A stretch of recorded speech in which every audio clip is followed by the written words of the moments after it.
session.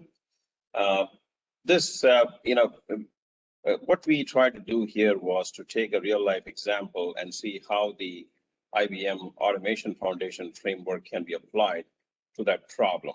So what I'm going to talk today about is a prototype that we have developed, and it'll be demonstrated by Barry, who has also worked with us very closely, along with Aman, one of my colleagues. I'm going to flip it to the next slide, please. Right. So as many of you may or may not be familiar, Trust Your Supplier is a solution that Chainyard has built and operates it under Chainyard Supply Management. It's a business network that enables suppliers, buyers, and third-party service providers to collaborate on a common platform. And this solution is also a joint venture with IBM. Now, since this is a business network that's built on a blockchain platform, the success of this entire platform relies on suppliers joining the network and becoming members of this network. So that's kind of like the pain point that we have, is how do you enable suppliers to join this network and become members? So let's see what we can do. Please go to the next slide, please. In any supply chain process, the very first step is for buyers to identify who are the suppliers with whom they want to do business. So they identify these suppliers, and then they qualify them and onboard them onto their vendor system in order to conduct transactions in business. Now, TYS, or Trust Your Supplier, leverages the IBM blockchain platform in order to transform that process. So traditionally, it was done inside enterprises. Now we bring it to a common platform on a blockchain solution so that we can have better efficiency, superior experience, and deliver more business value. That's our fundamental goal. So in this platform, buyers invite suppliers. So there is an invitation process, which is the first step in TYS. So buyers send out invitations and they invite suppliers to become members of this network. Now, what we have observed is that of the number of invitations sent out, we usually get a success rate of 10 to 30%, depending on the buyer. Like for some buyers, it's pretty high. For some other buyers, the acceptance rate from their suppliers is as low as 10%. So we want to see, going to the next slide, how can we optimize this process? How can we optimize that particular process? That is going to be the foundation of our use case demo today. But I also want to talk about future use cases on Trust Your Supplier platform. For example, whenever we go into a fast food restaurant, we tend to order burgers. But we all know that when someone orders burgers, they also buy fries and get a drink along with it. So there's kind of an association relationship between these three products. When we look at Trust Your Supplier, buyers invite suppliers. So suppose a buyer invites supplier one and the supplier accepts that invitation, then if we could predict that the buyer should also invite S2 and S3, or supplier 2 and supplier 3, because these three suppliers work very well together and they bring more efficiency for the buyer's business process, then we should be able to enable that. So one of the future use cases that we are looking at is supplier affinity. How can we get related suppliers together and recommend those suppliers to the buyer? Now let's get back to our actual use case. Going to the next slide, please. Okay, let's see how the IBM Automation Framework and Foundation can help us in optimizing the supplier invitation process. There are, when we looked at the automation framework, there are three categories of use cases. There is the first one, which is about operations automation. The second one focused on service optimization.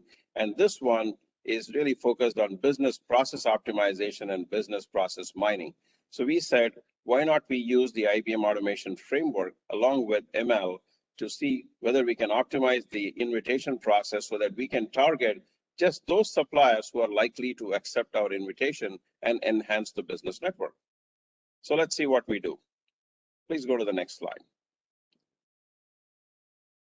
Before the invitation process happens, so today we don't do that. Today, the invitation goes from the buyer to their suppliers There is no science behind it. It's sent to every supplier that is in the list, and whether they accept or not is a random guess. Now, if we could automate that process whereby the buyer does some pre-work, goes back and looks at information that is available about the supplier, and then applies that to the and uses the ML algorithm to see what is the recommendation, what's the prediction, whether this new supplier will accept my invitation or not, then they have a better idea of how to make better invitations, also how to optimize the process. So we have suppliers who accept the invitation, that's fantastic. And then we have a large population which is not accepting. So can we figure out what are the reasons and how can we improve the acceptance process? So typically we gather, the buyer is supposed to gather data such as what is the supplier's, credit history? Where is the supplier located? What kind of industry does the supplier belong to? What is the number of products they offer? And whether they have credit history, what is their credit balance? What is their current revenue? And based on that, we could train the model to see whether the supplier accepted the invitation or not. Now, there are a few things missing here in our demo. We do not consider that, but that is part of the future solution, is that suppliers also accept the invitation based on the buyer who invites them, potential future business that is possible, and targeted revenue. So we don't have those kind of independent variables here, but we are going to use these set of 7 independent variables and see how the prediction might work. So let's go to the next slide and see how we actually leverage the IAF automation framework. So we have to build ML models. So when we build ML machine learning models, there are several classification models available, several algorithms available. And our goal is to see what is the best classification that helps us to determine which suppliers to target. Now, this is a very simple chart. That horizontal blue line basically is a random thing. If you sent out 100 invitations, probably 10 suppliers might accept.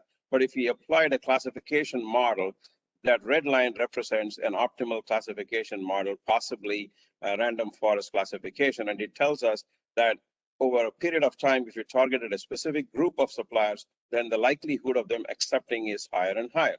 Now, ideally, we would like to target those 10% exactly, and we would get 100% of acceptance for every invitation sent out. But in the real world, we would probably look at that red line. How do we improve that red line? By using better prediction models and better algorithms. So that's going to be our goal. So we looked at, let's go to the next slide, please.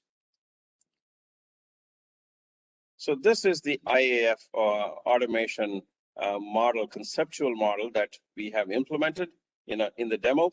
See, on the top, you see there is data streams. These data streams are publicly available information about the supplier, whether through TYS or from other sources. It's fed into the automation framework, which runs a series of services like Kafka, Flink, Elasticsearch, and Kubeflow. Now, the data is then fed into a model. Now, the vision is that in the future, there will be many different models, M1, M2, M3, and there could be an integration glue that determines which model to actually leverage for this particular data stream, and then train that model. So in our example, the data is flowing into the model and it is fed to M3, and we have a machine learning model that has been trained with third-party data. So tomorrow, when a buyer comes into the Trust Your Supplier network, they could come through the user interface and then feed in a supplier profile, and out comes a prediction which says this supplier is likely to accept the invitation or may not accept the invitation. So that's kind of where we are trying to go with this. Let's see what's the next slide here. This shows the type of UI that you will see right now, where the buyer comes into a user interface that's been integrated into the IAF framework and dashboard. The buyer can come in and populate the screen with some profile data. And when this profile data is sent into the model, it's going to come back and say, hey, this supplier is likely to accept your invitation. Now, this is going to help the buyer to improve the invitation process. And it's going to help TYS, which is actually run by a separate business entity, Chainyard Supply Management, to improve the network effect and improve the membership of that particular network. So that's going to be our goal. With this, I'm going to hand it off to Barry, who is going to show us the demonstration. Thank you. And Barry, please take over. Thank you, Mohan. It was definitely been a pleasure working with your team to put this together. Next slide, please. So what I'd like to show is Mohan talked conceptually about a lot of the pieces that we did put together. And what I'd like to do is actually show you how we implemented those pieces into the actual cartridge that the TYS can expose to its buyers. And I think what's key here is to realize that all these pieces, if you're developing your own cartridge, is, from a developer, your perspective is you want that endpoint. So as you can see here, obviously there's the Kafka, the Flink, all these pieces we've talked about, the Elasticsearch, the modeling, as well as the producing the actual model, the hit turn runtime. The IAF team provides documentation, and they're going to give you all this information in your OpenShift, and they document how you can expose that. So I'm actually going to show how we took this conceptual model and we actually make it work. So let me bring this up. So just to start off with everybody, what we did was we built this with Mohan's team, one of his developers, Aman, who was relentless in making sure we did this perfectly.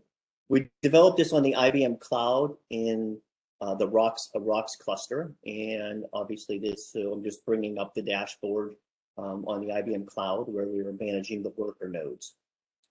One of the key pieces is once you're developing your cartridge, you actually have access to this documentation. This documentation, was very valuable for helping you just walk through all the pieces you're going to need to implement in your OpenShift cluster. And one of the key pieces here is the registration. This is where when you're using the IAF, they don't want to give you any components that you might not need in your development.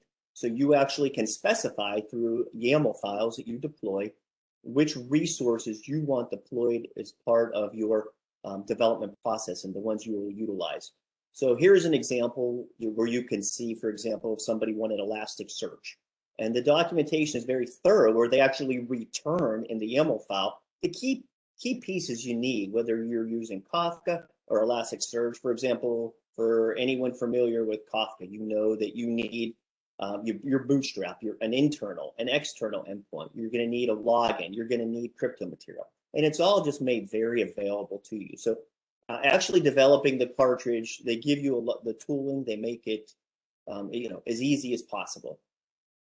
And here is actually the OpenShift cluster that we developed this on. And here is that YAML file that I'm kind of just describing to you. And you can see, you're getting the URLs, you're getting the information back that you're going to need to put into your application. So again, as a developer, the points you're going to need is you want your Flink, you want your Elasticsearch, you want your Kafka endpoints. Then there's also the ability to do the modeling, which we showed and we had talked about. And through the implementation of the Kubeflow, you then have the ability for your data scientists to develop using Kubeflow, which pumps into a Jupyter notebook, right? Where your data scientists will be analyzing and modeling the data that you are pulling from your Elasticsearch. And as it's coming up, they're refining the model that they're going to build. So this is all running on that cluster. Everything I've shown you is running on that cluster. And another key piece then is once you've done all your development, and I know Bernard showed this as well, but there's a UI that you basically get for free if you're a developer. And this UI, as you can see, the IBM Automation UI, it's a dashboard that you can easily plug into. And that dashboard could include simply your product, which we plug this in. Obviously, here's the Chainyard. As well as in this case, there's actually a cloud pack for integration running as well on here, and you can see its particular tooling. So this is very powerful, and this dashboard also has a lot of administrative functions that you can determine who can access the application, what roles they play. So you get a very powerful dashboard without coding anything, just building the YAML files that plug into the dashboard. But now, simply in this case, we can simply go to the Chainyard application that Mohan had showed. Okay, this is what he had demoed before, and what his engineers had put together. And this is just where we refined it at this point in time. So, if you picture the whole flow, we went through the Kafka to the search to the modeling. We've developed a model that the buyer will now expose, TYS will now expose to its buyer. And it helps them determine a couple ways. This supplier, do they really want to send this supplier? Is this a supplier that they can count on? As well as, will that supplier most likely accept this invitation? So that was built into a lot of the AI-infused work that Mohan's team has done. And here's a simple case where you put in a credit score. The industry code is specific to TYS, a particular industry. It could be retail, it could be banking, it could be IT. The number of products, the revenue of a particular company, the country location, and Mohan and I have talked about this.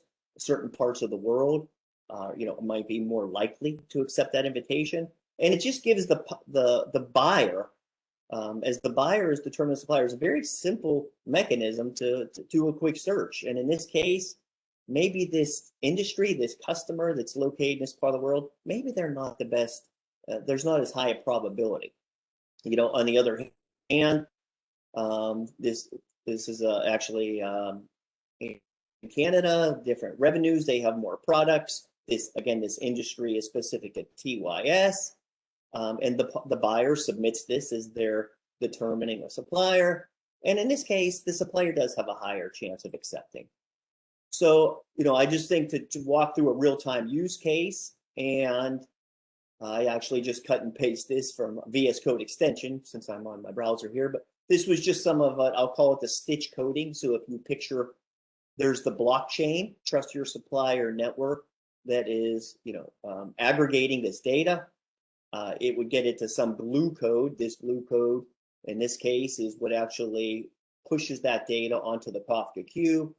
Can pull from the Elasticsearch, can use the Flink job. So this was more, and you can see in this case, it's not like there had to be a ton of code. You just simply had to know your endpoints and feed those engines.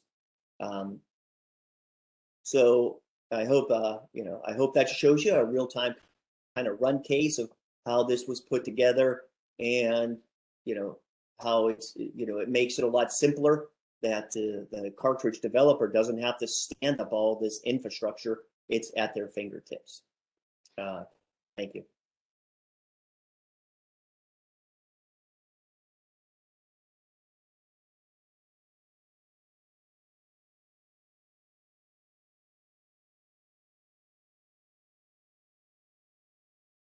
To you, Bernard.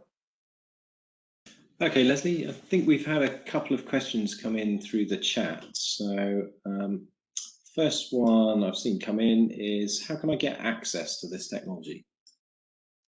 Yeah, so let's start by saying, hopefully everybody got a taste of what we're working on around the Automation Foundation and how we want to enable